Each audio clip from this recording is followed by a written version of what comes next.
పనిచేయలేదు. కూటమి ప్రభుత్వంలో అలాంటి పరిస్థితి రాదని మంత్రి పార్థసారథి స్పష్టం చేశారు. అర్హులైన ప్రతి ఒక్కరికి ఇల్లు ఇవ్వాలన్నదే కూటమి ప్రభుత్వ లక్ష్యం.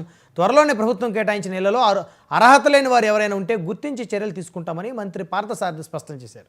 విశాఖపట్నం జిల్లా ఆనందపురం మండలం గిడిజాలలో గృహ నిర్మాణ శాఖ నిర్మించిన ఇళ్లను మంత్రి స్థానిక ఎమ్మెల్యే గంటా సందర్శించారు. రాజకీయ విభేదాలకు తావు లేకుండా గృహ నిర్మాణ పథకం అందరికీ అమలు చేస్తామని ఎమ్మెల్యే స్పష్టం చేశారు. 45 ఎకరాల్లో లేఅవుట్ ఏర్పాటు చేయడం జరిగింది. ఈ లేఅవుట్ లో ఎన్టీఆర్ పిఎంఏవై కాలనీస్ ఏదైతే ఉన్నాయో ఆ కాలనీలో 2098 ప్లాట్లు చేయడం జరిగింది. దాంట్లో 1600 చిల్లర పట్టాలు కూడా ఇవ్వడం జరిగింది.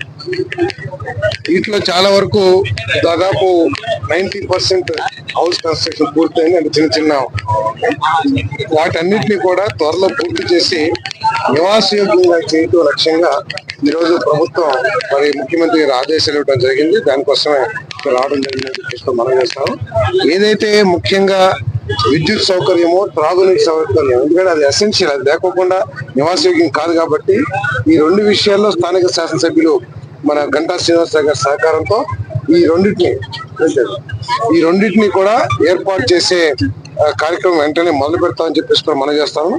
ఏదైతే మిగిలిపోయినాయో, ఎందుకంటే గత ప్రభుత్వం కేవలం సెంటు ఇచ్చి ఇక్కడంతా కూడా ఏంటంటే ప్రాబ్లం సెంటు ఇవ్వటం మూలంగా దాంట్లో రావడానికి కొంత లబ్ధిదారుల నుంచి కొంత వ్యతిరేకత కనపడతా ఉంది.